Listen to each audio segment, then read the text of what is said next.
पहाड़ की खबरें आप देख रहे हैं अपना उत्तराखंड में। और आइए सबसे पहले आपको बताते हैं, मुख्यमंत्री पुष्कर सिंह धामी सुबह नैनीताल की सड़कों में मॉर्निंग वॉक करने के लिए निकले। इस दौरान सीएम धामी ने खिलाड़ियों के साथ फुटबॉल और हॉकी मैच खेला। सीएम धामी ने पर्यटकों से बातचीत की है और उनके अनुभव पूछे हैं। सीएम धामी ने चाय के ठेले पर जाकर खुद चाय बनाई है। वहीं इस दौरान सीएम पुष्कर सिंह धामी ने कहा है कि स्वस्थ रहने के लिए योग, ध्यान और वॉक जरूरी है। 3 तस्वीरें मुख्यमंत्री धामी की, एक अलग अंदाज, एक अलग रंग में एक बार फिर से आपको नजर आएंगे मुख्यमंत्री धामी, जहां पर्यटकों के बीच में मौजूद है प्रदेश के मुखिया।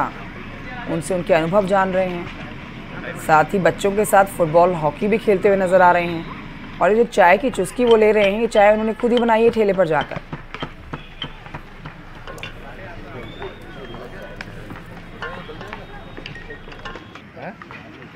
देखिए, संपूर्ण दुनिया का योग हो गया है।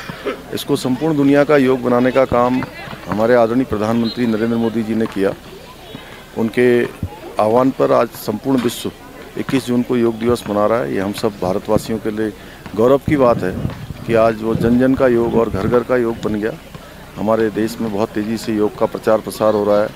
हर एक व्यक्ति अपनी दैनिक दिनचर्या में योग को अपना रहा है, अपनी दिनचर्या में शामिल कर रहा है। और ये योग हमारा अनवरत रूप से आगे बढ़े, पीढ़ी दर पीढ़ी आगे बढ़े, तो इसका प्रचार प्रसार होगा। उत्तराखंड में भी हमारे सीमांत क्षेत्र हैं, आदि कैलाश पर हम लोगों ने प्रस्तावित किया है कि वहाँ भी मैं भी योगाभ्यास के कार्यक्रम में सम्मिलित होऊंगा और भी अनेक स्थानों पर हमारे योग के कार्यक्रम होंगे। उत्तराखंड में गर्मी का प्रकोप जारी है। मैदानी जिलों में भीषण गर्मी से लोग परेशान हैं। देहरादून में पारा 43 डिग्री के पार पहुंच चुका है।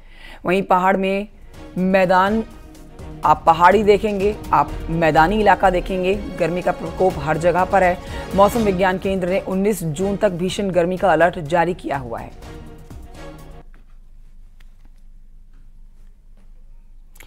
तो देखिए, भीषण गर्मी पड़ रही है और बड़ी बात यह है कि 43 डिग्री के पार तापमान जा पहुंचा है। तो ये चिंता की बात है। ये पहाड़ जल रहे हैं जहां पर लोग गर्मी से बचने के लिए कूच करते हैं इस समय, लेकिन अब इन पहाड़ों पर भी भीषण गर्मी का प्रकोप जारी है। इस बीच आपको यह भी बता देते हैं कि मौसम विज्ञान केंद्र ने पूर्वानुमान जारी कर दिया है कि अभी ये गर्मी, प्रचंड गर्मी लोगों को और सताएगी। जब तक पूरी तरह से मानसून दस्तक नहीं दे देता है, तब तक लोग गर्मी से परेशान ही रहने वाले हैं।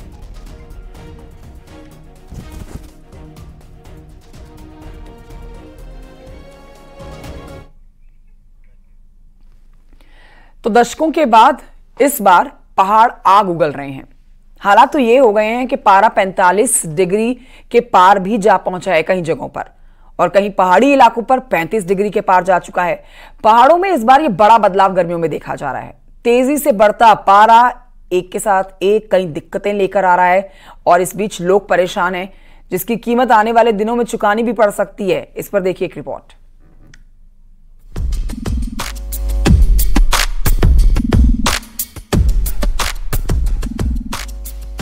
बीते सालों तक पहाड़ इन दिनों प्री मानसून बारिश से भीग चुके थे, लेकिन इस बार नजारा एकदम बदला हुआ है। आलम यह है कि सूरज की तपिश कहर बनकर टूट रही है। जिन पहाड़ी इलाकों का तापमान बीते सालों में कभी भी 30 डिग्री के पार नहीं गया, वहां इस बार पारा 35 डिग्री से अधिक पहुंच गया है।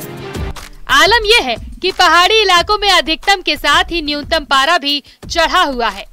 बताया जा रहा है कि इस बार गर्मी ने बीते 122 साल का रिकॉर्ड तोड़ा है, जिसका असर पहाड़ी इलाकों में साफ देखा जा रहा है। पॉपुलेशन बढ़ रही है, रोडें ज़्यादा कट रही हैं, जंगलों में बर्निंग हो रही है और उसके साथ साथ ही मकानों का इतना ज़्यादा कंस्ट्रक्शन हो रहा है। उस हिसाब से हमारे जो जलवायु का नियंत्रण है वो नहीं हो पा। पहाड़ों में बढ़ते तापमान के लिए ग्लोबल वार्मिंग तो बड़ी वजह है ही, साथ ही पेड़ों का अंधाधुंध कटान और अनियोजित विकास भी पारे को चढ़ा रहे हैं। बीते सालों में ऐसे पहाड़ी इलाकों में भी रोड कटी है, जहां आमतौर पर इंसानी दखल काफी कम होता है। यही नहीं, पारंपरिक भवन शैली को भी दशकों पहले लोग अलविदा कह चुके हैं। ऐसे में पहाड़ के सभी शहर कंक्रीट के जंगलों में तब्दील हो गए हैं। नतीजा ये है कि सीमेंट के घर ना तो गर्मी रोकने में कारगर साबित होते हैं और न ही पर्यावरण के लिए फायदेमंद है। एक तो हमारे जंगल मर जाएंगे, दूसरा क्या होगा कि हमारी जो पारिस्थितिक तंत्र की सेवाएं हैं उसमें कमी आएगी, तीसरा होगा कि हमारा जो वाटर टावर है थर्ड पोल, खासकर 3 पोल हैं, north pole, south pole and third pole, जो हमारा हिमालय है, वहाँ का ग्लेशियर का मेल्टिंग बहुत फास्ट होगा और पानी की कमी होगी। पहाड़ों में जिस तेजी से तापमान बढ़ रहा है उससे ग्लेशियर की स्थिति में भी खासा असर पड़ रहा है। मौसम के बदले मिजाज ने इकोसिस्टम को भी प्रभावित किया है। बारिश कम होने से भूगर्भीय जल स्तर नीचे गिर रहा है, वहीं पारा चढ़ने से ग्लेशियर के गलने की रफ्तार भी बढ़ रही है। अल्मोड़ा से किशन जोशी के साथ पिथौरागढ़ से विजयवर्धन उप्रेती की रिपोर्ट।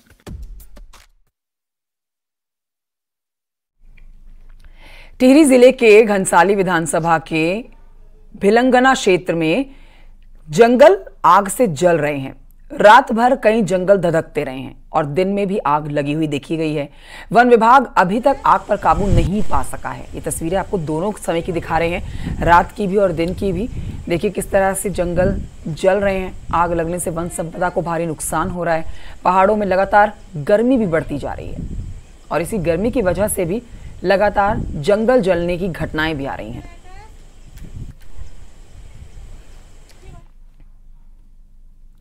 केदारनाथ पैदल मार्ग अस्थायी दुकान टूटी, मलबे की चपेट में आने से 7 श्रद्धालुओं के घायल होने की जानकारी है।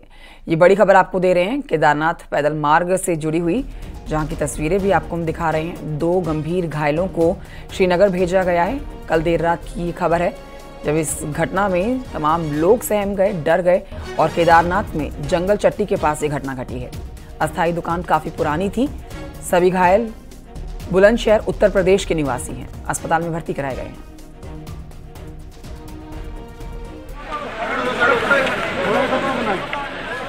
कैसे गिरी? गिर गई, ऐसे गिर गई। हाँ?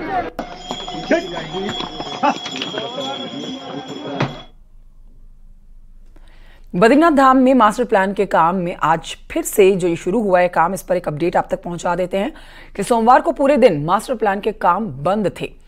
दरअसल बद्रीनाथ में कार पार्किंग को लेकर कुछ पुलिसकर्मियों और बद्रीनाथ धाम के मास्टर प्लान के काम कर रही फर्म के बीच में रविवार शाम विवाद हो गया था। कल पूरे दिन ये काम नहीं हुआ, जिसके चलते नुकसान भी देखा जा रहा है।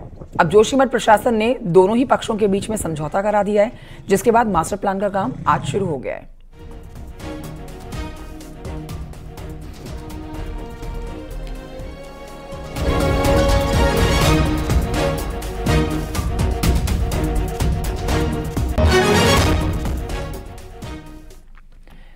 उत्तरकाशी के बडकोट में पंपिंग पेयजल योजना की वित्तीय स्वीकृति की मांग थमने का नाम नहीं ले रही है। आपको ये प्रदर्शन की तस्वीरें जो हम दिखा रहे हैं, यमुनोत्री धाम के दर्शन को पहुंचे हुए शहरी विकास मंत्री प्रेमचंद्र अग्रवाल का वापसी के समय नगरवासी बडकोट बाजार में ज्ञापन देने का इंतजार कर रहे थे। लेकिन अब आपको बता देते हैं कि प्रभारी मंत्री दूसरे रास्ते से ही निकल गए, जिससे लोग वहां के नाराज हो गए। यमुनोत्री राष्ट्रीय राजमार्ग के मुख्य चौराहे पर सांकेतिक चक्का जाम कर दिया गया। सरकार से पंपिंग योजना के लिए जल्द धनराशि स्वीकृति की मांग की गई है। शहर के लोग बीते 6 जून से तहसील परिसर में क्रमिक रूप से धरना दे रहे हैं।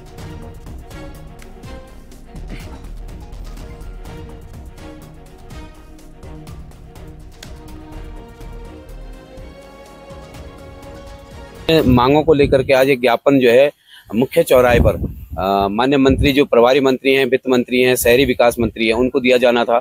और उनका रूट भी था कि बडकोट, क्योंकि यमुनोत्री दर्शन के बाद उनको बडकोट से एक लाखा मंडल निकलना था। तो चौराहे पे हम इंतजार कर रहे थे सिर्फ इस बात को लेकर के कि ज्ञापन दिया जाना है। लेकिन कुछ लोगों की जो है गुमराह करने की वजह से उनका रूट बदल दिया गया और वो राजगढ़ी। सर, माननीय मंत्री जी जो हैं, शहरी विकास मंत्री जी आए थे और हम उनके इंतजार में उनको ज्ञापन देना चाह रहे थे। हमारे बडकोट शहर में बहुत पहले से पानी के बिना जो दिक्कत हो रही है। पौड़ी जिले में बेंगरवाड़ी गांव में एक खंडर पड़े घर में गुलदार फंस गया, जिससे पूरे गांव में दहशत फैल गई। आनन फानन में वन विभाग को गुलदार के फंसे होने की सूचना मिली। मौके पर पहुंची वन विभाग की टीम ने गुलदार को किसी तरह से पिंजरे में कैद किया और नागदेव रेंज पौड़ी लाया गया, जहां गुलदार का स्वास्थ्य परीक्षण करने के बाद उसे जंगल में छोड़ दिया जाएगा। दरअसल गुलदार की सक्रियता इस क्षेत्र में कई दिनों से बनी हुई थी। गुलदार के पकड़े जाने के बाद अब ग्रामीणों ने राहत की सांस ली है।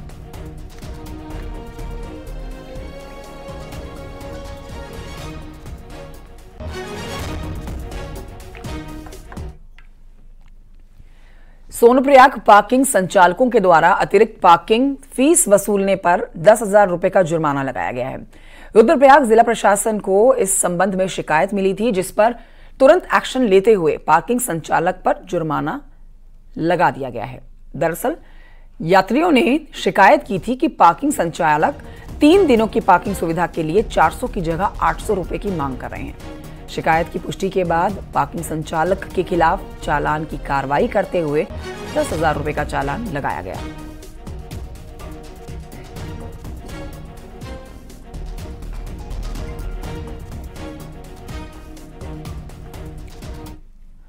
उधर रुद्रप्रयाग में शनिवार को हुए भीषण हादसे में टूर ऑपरेटर पर कड़ी कार्रवाई हुई है, जिसमें क्षमता से अधिक सवारी भरने पर परिवहन विभाग रुद्रप्रयाग ने टूर ऑपरेटर पर केस दर्ज कराया है।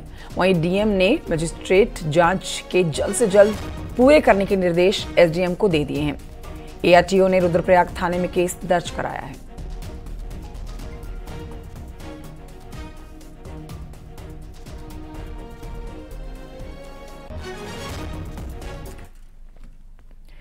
राजधानी देहरादून के डोभाल वाला इलाके में हुई गोलीबारी में एक की मौत हो गई है, जबकि गंभीर रूप से कुछ लोग घायल भी हुए हैं। इस घटना के पीछे का कारण ब्याज पर दिए पैसे और उसकी वसूली को लेकर जुड़ा है।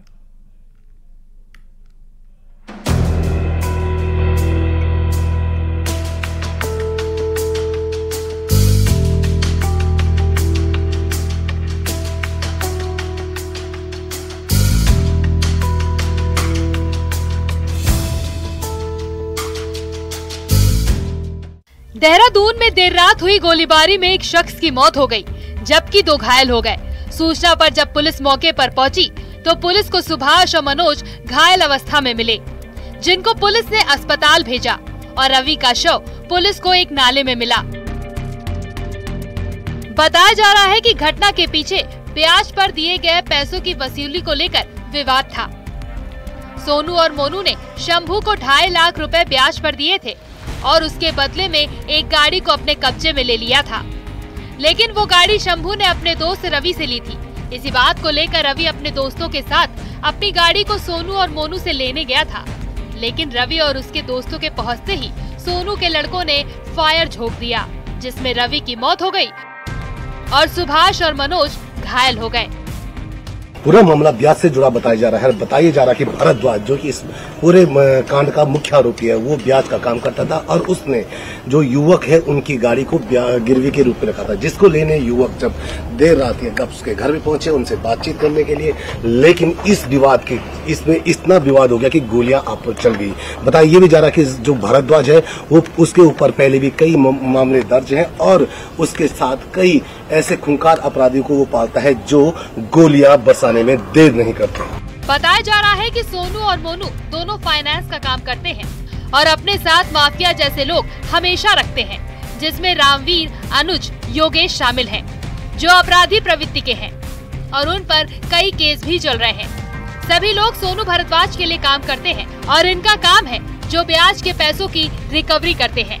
घटना के बाद से ही तीनों फरार चल रहे हैं, जबकि सोनू, मोनू और शंभू को गिरफ्तार किया जा चुका है। बिना सोचे समझे जान से मारने की नीयत से फायर किया गया, जिससे 2 लोग इंजर्ड हुए जो अभी खतरे से बाहर है। एक रवि बुटोला जी हैं, जिनकी रात को तलाश की जा रही थी, लेकिन वो रात को नहीं मिली। आज सुबह एक खाली प्लॉट के पास नाले में उनकी डेड बॉडी मिली थी, जिसके बाद पूरे घटनाक्रम क्लियर हुआ कि गोली लगने के बाद वो जान बचाने के लिए जब वहां से गए तो कहीं न कहीं रात के अंधेरे में गिरने के कारण वहां पर गोली के बाद उनकी मृत्यु हो गई। तो अभी इसमें 3 लोगों को डिटेन कर लिया हिरासत में, इसमें केस रजिस्टर्ड कर लिया।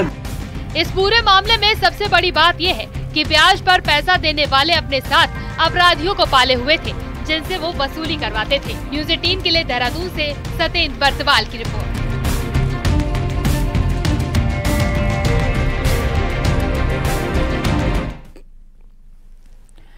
कांग्रेस उत्तराखंड की 5 लोकसभा सीटों पर हारने के बाद भी सबक लेने को अभी भी तैयार नजर नहीं आ रही है। मजबूत संगठन वाली बीजेपी के सामने कांग्रेस अपना नया संगठन तक तैयार नहीं कर पा रही है।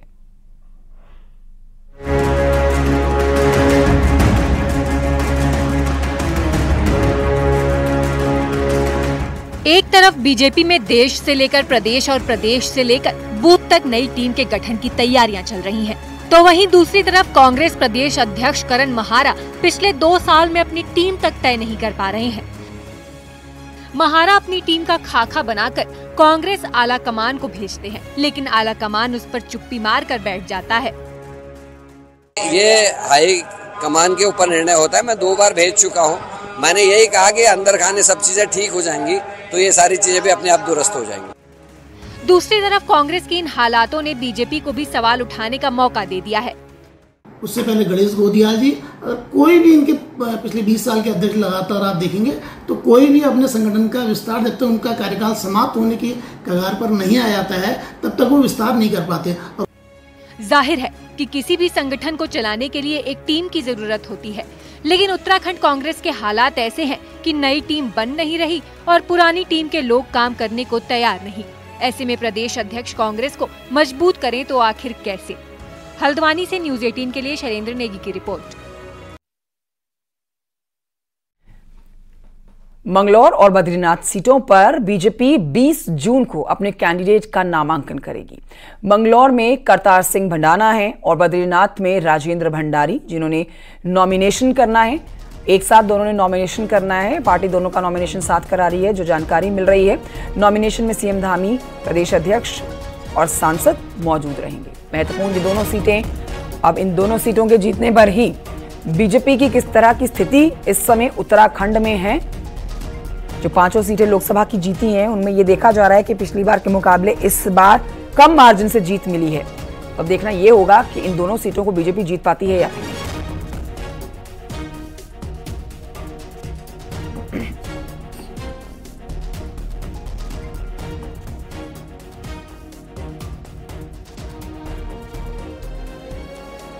जो सूचना आई है कि दोनों नामांकन एक ही तारीख को होने वाले हैं, तो उसी के हिसाब से प्रोग्राम बन रहा है। आगे बढ़ते आपको बता देते हैं कि ये मंगलौर और बद्रीनाथ की सीट जहां पर उपचुनाव होना है, इसके लिए कांग्रेस ने भी अपने उम्मीदवारों के नाम का ऐलान कर दिया है। कांग्रेस ने बद्रीनाथ से लखपत बुटोला से अपना उम्मीदवार बनाया है इनको। वहीं मंगलौर से काजी निजामुद्दीन को कांग्रेस ने एक बार फिर से अपना प्रत्याशी घोषित किया है। कांग्रेस के प्रदेश अध्यक्ष करण महाराणा का कहना है कि मंगलौर सीट से उम्मीदवार काजी 19 जून को नामांकन करेंगे, तो बद्रीनाथ सीट पर उम्मीदवार लखपत 21 जून को नॉमिनेशन फाइल करेंगे।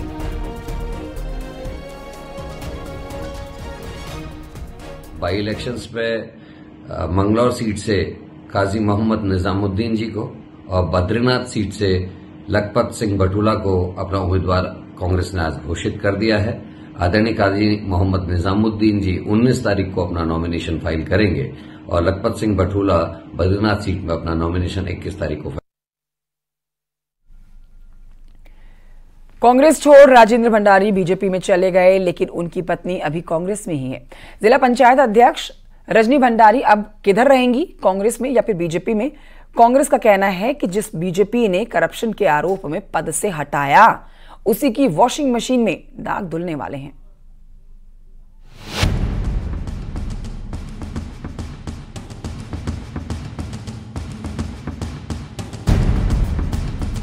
कांग्रेस के विधायक रहे राजेंद्र भंडारी बद्रीनाथ से अब बीजेपी के उम्मीदवार हैं, लेकिन अब सवाल है कि चुनाव में उनकी पत्नी रजनी भंडारी किसका साथ देंगी, बीजेपी में अपने पति का या फिर अपनी पार्टी कांग्रेस का, और भविष्य में रजनी भंडारी किस पार्टी में रहेंगी। राजेंद्र भंडारी का कहना है कि उन्हें भी बीजेपी में ही समझिए। नहीं, ये तो बोलने की बात है। जहाँ मैं हूँ वहाँ मेरी पत्नी है, तो अलग अलग रहने का तो कोई सवाल ही नहीं होता। ये तो विपक्षियों का लगाया हुआ आरोप है, तो चलाते रहते हैं, ऐसी बातें बोलते रहते हैं, इसमें कोई दो राय की बात नहीं। रजनी भंडारी चमोली की जिला पंचायत अध्यक्ष हैं। इसी कार्यालय में घपले की जांच के बाद सरकार ने उन्हें पद से हटाया, फिर हाईकोर्ट जाकर रजनी भंडारी को कुर्सी मिली। इसी बात पर कांग्रेस सवाल खड़े कर रही है। कांग्रेस का आरोप है कि क्या बीजेपी अब उन्हें जेल डालेगी या फिर बीजेपी की वॉशिंग मशीन में दाग धुल जाएंगे।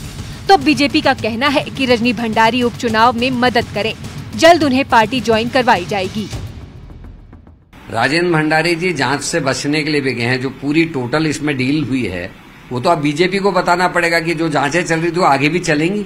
जो बीजेपी कह रही थी कि जेल के सलाखों के पीछे होगा, क्या अभी भी जेल के सलाखों के पीछे डालेगा, या वॉशिंग मशीन में राजेंद्र भंडारी जी और उनकी पत्नी को डुबा के उनको भी बाहर निकाल लेंगे? तो ये तो बीजेपी को बताना होगा। नहीं, उनकी पत्नी की सदस्यता अभी पार्टी में हो नहीं पाई है और अभी वो चुनाव में सहयोग करे, मदद करे, क्योंकि घर का मामला ऐसा हो नहीं सकता कि पत्नी अलग रहे, पति अलग रहे, संभव भी नहीं है। हम जिस दल के हम कार्यकर्ता उस दल में संस्कार रहते भी नहीं है। हम बहुत जल्दी उनकी पत्नी को भारतीय जनता पार्टी सदस्य बनाएंगे। यही सियासत है। कुछ दिन पहले तक चमोली की जिस जिला पंचायत अध्यक्ष पर बीजेपी हमलावार होती थी, अब वही रजनी भंडारी बीजेपी के लिए जरूरी हो गई है और इसी के साथ विरोध की सारी वजहें खत्म हो गई हैं। जोशीमठ से नितिन सेमवाल के साथ दीपांकर भट्ट, न्यूज़ 18 देहरादून।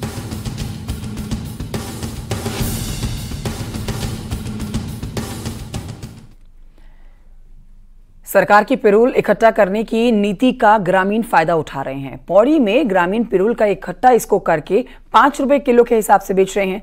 फिलहाल वन विभाग ने धुमाकोट और थलीसैंड के जंगलों का पिरूल इकट्ठा करवा रखा है। वहीं मशीन से पिरूल के बैलेट्स बन गए हैं। वन विभाग को उम्मीद है कि पिरूल इकट्ठा करके जंगल की आग पर काफी हद तक लगाम लगाई जा सकती है। आपको बता देते हैं कि चीड़ के पेड़ की पत्तियों को पिरूल कहते हैं और इनसे जंगल की आग काफी तेजी से फैलती चली जाती है।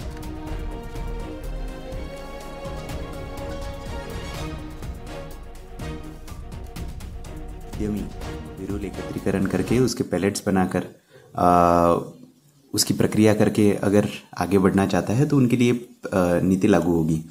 उसके तहत गढ़वाल वन प्रभाग में दीवा ब्रिकेट्स धुमाकोट स्थित जो है वहाँ उन्होंने जो है एक प्लांट का एस्टेब्लिशमेंट किया है और उनको हमने अनुरोध के आधार पर धुमाकोट रेंज, दीवा रेंज धुमाकोट और पूर्वी अमेली थलीसैंड रेंज आवंट के कुछ क्षेत्र। बद्रीनाथ धाम में बाबा धीरेन्द्र शास्त्री पहली बार कथा कर रहे हैं, जिससे बद्रीनाथ धाम में उनके भक्तों का तांता लगा हुआ है। आने वाले दिनों में बद्रीनाथ धाम में और श्रद्धालुओं के यहां पर पहुंचने की उम्मीद जताई जा रही है, जिसको लेकर बद्रीनाथ धाम में कड़ी सुरक्षा व्यवस्था की गई है। बाबा धीरेन्द्र शास्त्री का कहना है कि बद्रीनाथ धाम जैसा पवित्र और सुंदर धाम कहीं नहीं हो सकता है। जो एक बार बद्रीनाथ धाम में भगवान नारायण के दर्शन कर लेता है वो बार बार आता है। अन्य तीर्थों में मरने पर मुक्ति मिलती है, बद्रीनाथ में दर्शन में ही मुक्ति प्राप्त होती है। तो बद्रीनाथ का महत्व बहुत ज़्यादा है। यहाँ पर कोई भी जप, हवन, यज्ञ, तप, ध्यान, विधि, कर्म, पूजा, पाठ, सत्कर्म, दान, पुण्य, अर्चन, वंदन, जो भी आप करेंगे उसका अनंत गुना नहीं 1000 गुना फल बढ़ जाता है। यहाँ पितरों को पिंडदान ब्रह्म कपाल में देने से 8 गुना ज़्यादा फल प्राप्त होता है। एक छोटे से ब्रेक के लिए रुकना होगा, जल्द लौट रहे हैं।